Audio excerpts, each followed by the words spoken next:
Bom, vamos começar mais um episódio, digamos assim, dessa construção nossa dos números reais. Então, a gente tem visto que, a partir da definição de pares de sequência convergente, nós estamos definindo um número como sendo um, entre aspas, limite de um par de sequência convergente. Por que entre aspas?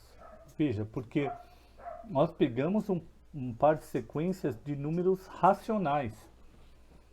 E o limite, não necessariamente, aliás, para isso que é a grande virtude da coisa, é um número racional. Né? Começamos com esse exemplo que foi achar entre aspas também, né, a raiz quadrada de 2. Aplicando o método da bissecção, nós montamos duas sequências, uma n e uma bn. A n uma sequência crescente, bn uma sequência decrescente, tal que para cada passo, né, para cada n evoluindo, o intervalo AN-BN ficava cada vez menor, ou seja, a gente ia cada vez cercando mais o que viria a ser a nossa definição de número, raiz de 2. Mas isso não é um número racional, então a gente pensa nesse número simbolizado por um símbolo, né, raiz de 2, é o limite dessa sequência, ok? Desse par de sequências. E nós vimos que dado uma equação, a gente pode ter mais de um par de sequências. Estabelecemos então um número como sendo a classe de equivalência de pares de sequência, de pares de sequências convergentes, né? E essas classes estão bem definidas, tivemos que mostrar isso. E aí fizemos algumas demonstraçõezinhas com pares de sequências convergentes. Tudo isso para a gente pensar em números que não são racionais, né? Então a ideia sempre é alargar o conceito de números, né? Agora, dado que nós já o fizemos, o natural agora seria a gente começar a pensar nas operações entre os números, não é isso? Foi o que nós fizemos com os números naturais, definimos eles. Depois os números racionais, definimos eles, depois fomos para as definições das operações. Agora nós definimos os números reais como os limites de par de sequência convergente e precisaremos começar a pensar nas operações entre eles. Mas nós vamos dar mais um passo para essa conceituação axiomática do número antes de falar das operações, né? Nós vamos trabalhar agora não com um par de sequência, mas com uma sequência, né? Uma sequência que vai ser a sequência definidora dos números. Essas sequências são as chamadas sequências de Cauchy, né?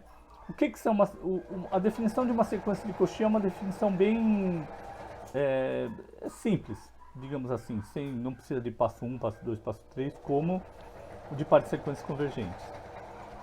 Uma sequência é sequência de Cauchy se, vamos lá aqui a definição, ó, dado epsilon, existe um n, então dado epsilon, existe um n, um número natural, tal que a distância entre os termos da sequência, e a distância eu estou colocando como módulo de AI menos AJ, vai ser menor do que esse epsilon dado para todo i j maior que n. Tá? Então, o que diz essa definição?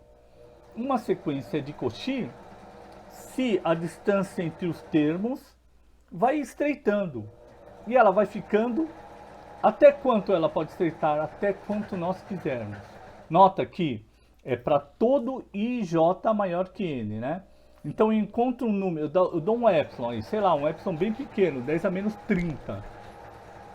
Se uma sequência é de Cauchy, significa que eu consigo achar um número n, a partir do qual a distância entre os termos, né, é menor do que 10 a menos 30. Então, eu acho um certo n para o qual a distância pode ser até igual a 10 a menos 30, e a partir dele, quaisquer termos que eu pego da sequência é menor que 10 a menos 30, tá? Daqui a pouco eu mostro aí um cenário do que é. O importante aqui, novamente, a gente está falando na ideia de convergência, só que sem mencionar o limite. Foi esse, como eu apontei, o grande lance do par de sequência convergente. A gente falar em convergência sem falar no limite da sequência, né? E a sequência de Cauchy é uma maneira de falar nessa ideia do limite sem mencionar, de convergência sem mencionar o limite, usando apenas uma sequência e não duas, né? Então eu peguei só para ilustrar, aqui ó, seria o termo A1, né? A1, A2, A3, A4, assim, está ilustrado como se fosse uma sequência alternada, né? Mas não necessariamente deveria ser, poderia ser uma sequência crescente, uma sequência decrescente, né? Ou uma sequência assintótica, tanto faz. O que importa para ser sequência de Cauchy? É que, olha, então, eu dou um epsilon aqui, ó, certo? Aí aqui tem um AN-1, AN-2, e daqui para frente todos os termos vão estar aqui. Então, dado um epsilon, eu consigo achar um N a partir do qual todos os termos da sequência vai estar aqui nesse miolo. Ah, mas e aí, professores? Podem estar espalhados aí sem convergir. Não, para ser sequência de Cauchy é assim, o epsilon é qualquer. Se eu pegar um epsilon menor ainda, né, então vamos supor que eu pego um epsilon menor aqui, tá?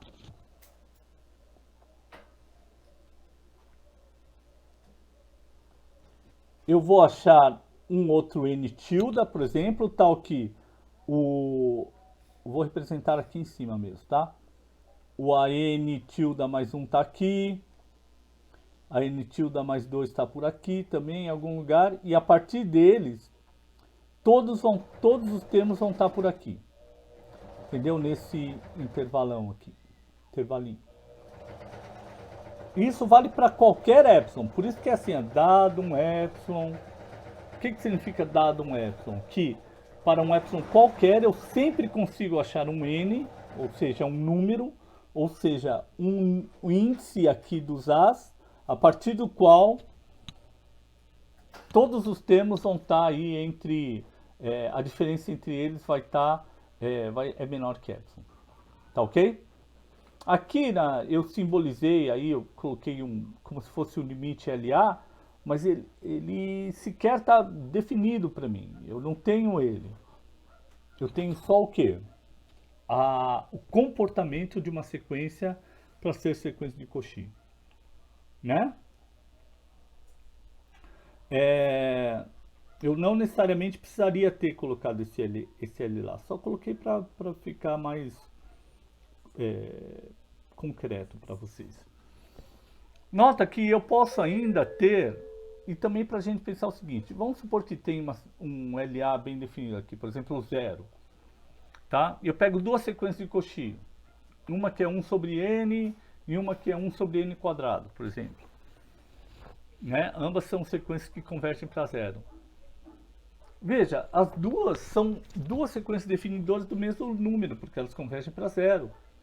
Né? Então, eu não precisaria de duas sequências para definir o mesmo número. Então, novamente, a gente cai no problema de classes de equivalência de sequência. Tá?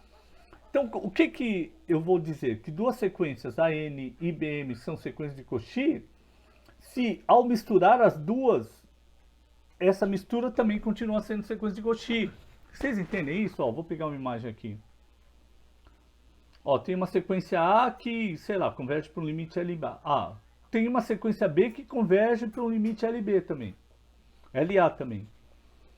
Se eu montar uma sequência com os termos das duas, essa sequência também vai convergir para o mesmo limite. Porque se uma sequência leva para o limite, a outra também, se eu pego os termos das duas, vai também convergir para o mesmo limite, né? Então essa é a ideia, né?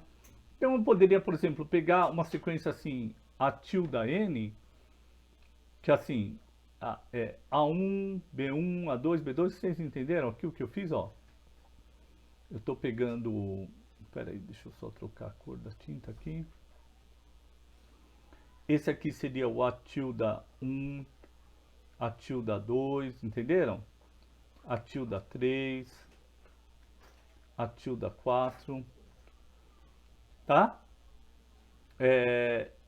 E aí se eu vou misturando as duas sequências, os termos das duas sequências, ó, tá aqui o A1, ó, eu peguei como o A tilda 1. O B1 eu peguei como A tilda 2. O A2 eu peguei como A tilda 3. E assim por diante, né? Então, a minha sequência, eu vou dizer que duas sequências de Cauchy são equivalentes se essa sequência gerada pelos infinitos termos das duas sequências também for sequência de Cauchy, tá? Eu peguei numa ordenação um termo de um, outro termo de outro, mas não necessariamente eu precisava ter pego isso, eu poderia pegar assim, a tilda 1 é igual a 1, a tilda 2 é igual a 2, a tilda 3, B1, a tilda 4, B2, a tilda 5, A3, entendeu? Eu podia inventar algum jeito qualquer, porque não importa, porque se as duas sequências convergem para o mesmo limite, eu posso pegar infinitos termos das sequências vão convergir para o mesmo limite também, entendeu? Da forma como eu quiser. Então, uma maneira que a gente tem bem mais direta para representar esse fato é o seguinte, ó. Dado um epsilon, existe um número natural n, tal que bi menos aj é menor que epsilon para todo ij maior que n. Nota que aqui, ó, é uma desigualdade que envolve os termos das duas sequências. Certo? Ok? Então, o que eu estou querendo dizer? Que a partir de um certo n, a distância entre quaisquer termos, dois termos de uma sequência A, dois termos de uma sequência B, e se eu pego um termo de uma sequência, outro termo de outra, a distância entre esses termos vai ser menor que epsilon. Tá ok? Então essa vai ser uma definição boa para a gente pensar em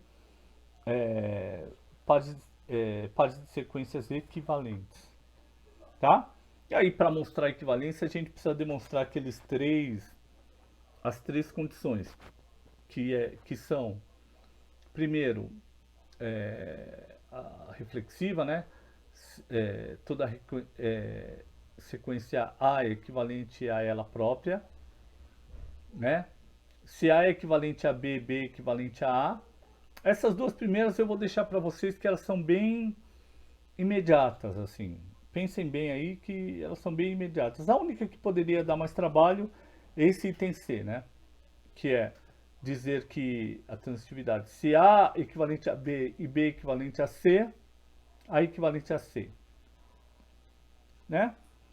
Eu vou fazer assim, fiz a demonstração, mas assim, em passos mais rapidinho, porque nós já fizemos algumas demonstrações como essa, né? Quando a gente lidou com par de sequência equivalente. Então, as hipóteses são que A e B, dadas as três sequências A, B, C, todas elas são sequências de Cauchy, e além disso, A equivalente a B, B equivalente a C, tá?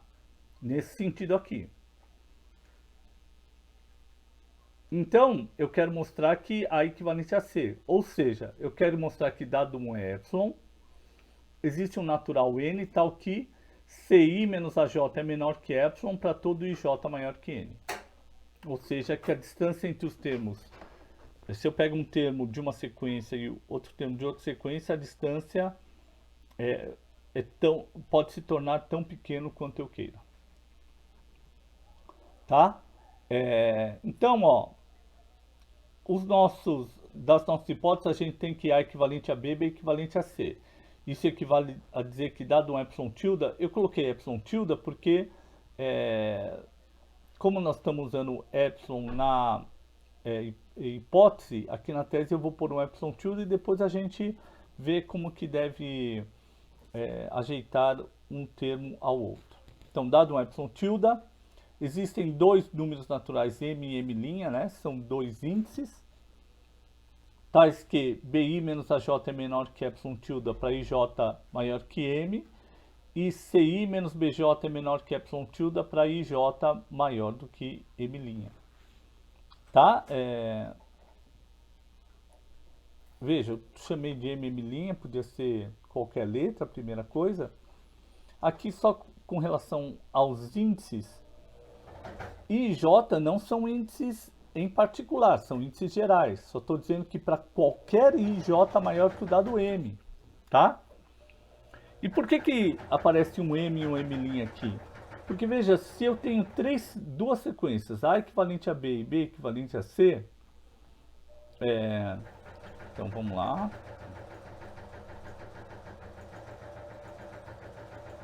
Eita.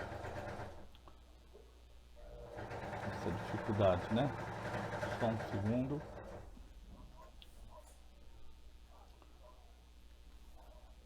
Então eu tenho aqui, ó, sequência A. Vamos supor que eu tenho uma sequência crescente aqui, A, tá? E ela é de Cauchy. Eu tenho uma N aqui. E ela não... Vamos supor que eu tenho um limite abstrato aqui que ela converte para cá. Tá? Aí eu tenho um C. Vamos supor que o C é uma sequência mais devagarzona aqui, ó. C1, C2. Tá? Ok? Aí eu ponho um epsilon aqui. Tá? Nós queremos falar da distância entre eles, entre esses termos aqui. Eu não sei qual a velocidade com que a sequência A converge para o limite e a C converge para o limite. Pode ser que uma convirja mais que a outra, mais rápido. Mas certamente essa diferença, já que ambas convergem para o mesmo limite, a distância entre os termos também vai tender a zero. Só que se uma converge rapidinho e a outra demora, a gente vai ter que esperar mais lenta, né? Por isso que a velocidade de convergência é dada por esse m aqui. Uma sequência pode, sei lá, precisar de 100 termos, já está a uma distância de um termo entre outro com 10 a menos 30. A outra pode precisar de, sei lá, 20 mil termos, 100 mil termos. Paciência, mas é isso aí. A convergência não diz quão rápido tem que ser, só diz como tem que ser o comportamento.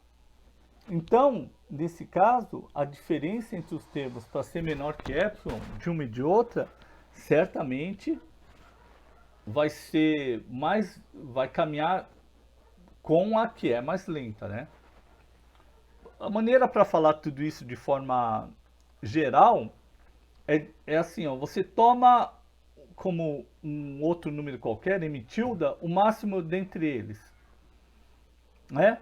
Significa que para ij maior que m tilde, tanto a diferença da mais rápida como a diferença da mais lenta vai estar menor que epsilon. Por quê? Ora, porque se a mais lenta já está, a diferença entre os termos já está menor que epsilon, a mais rápida já chegou lá faz tempo. Então por isso que a gente toma a sequência mais lenta indexando essa diferença, essa desigualdade aqui. Tá ok? Agora vamos voltar ao que a gente quer mostrar. A gente quer mostrar que dado epsilon, então existe um n tal que módulo de ci menos aj é menor que epsilon para todo ij maior que n. Tá? Agora a gente vai ter que lançar a mão da desigualdade triangular. Ó. Vamos pegar ci menos aj, colocar um b com índice mudo k, então fica ci menos bk mais bk menos aj. Primeira coisa que eu estou somando zero nessa desigualdade, né? Que eu estou somando menos bk mais bk, né? Então não estou mudando em nada. E outra coisa, esse k é um índice mudo.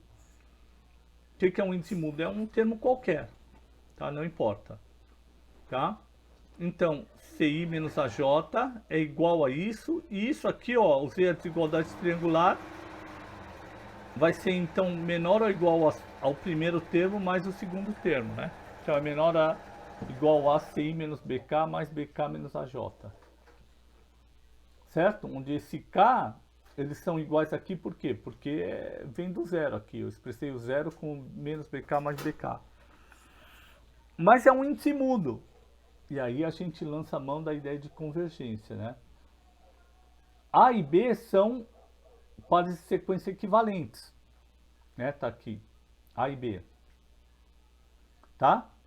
Se são equivalentes, dado epsilon, existe um certo M, tal que BK menos AJ é menor que epsilon para todo K e J maior do que M. E existe um M', tal que, dado o epsilon, CI menos BK é menor que epsilon para todo IK maior do que M'. Pois bem, então esse termo está menor que epsilon e esse termo está menor que epsilon. Só que esse aqui é menor que epsilon para o índice maior do que M', e esse aqui é menor do que epsilon para o índice maior do que M. Se eu pego o maior dentre M e M e M', então eu vou garantir que os dois termos já estão próximos o suficiente, tanto quanto eu queira. E é isso que eu vou fazer. Eu vou chamar de M tilde máximo entre M e M', tá?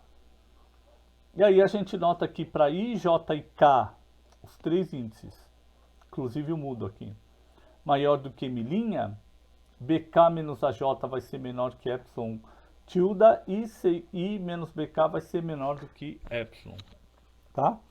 Então, na diferença entre os termos que formam uma sequência de Cauchy, não, que eu quero mostrar que formam uma sequência de Cauchy, eu coloquei menos BK mais BK, que é nada, separei na desigualdade triangular e mostrei que CI menos AJ é menor do que CI menos BK mais BK menos AJ, e cada um desses termos é menor do que epsilon tilde. Ou seja, CI menos AJ é menor do que epsilon, qualquer que seja o epsilon, certo? Bom, é isso.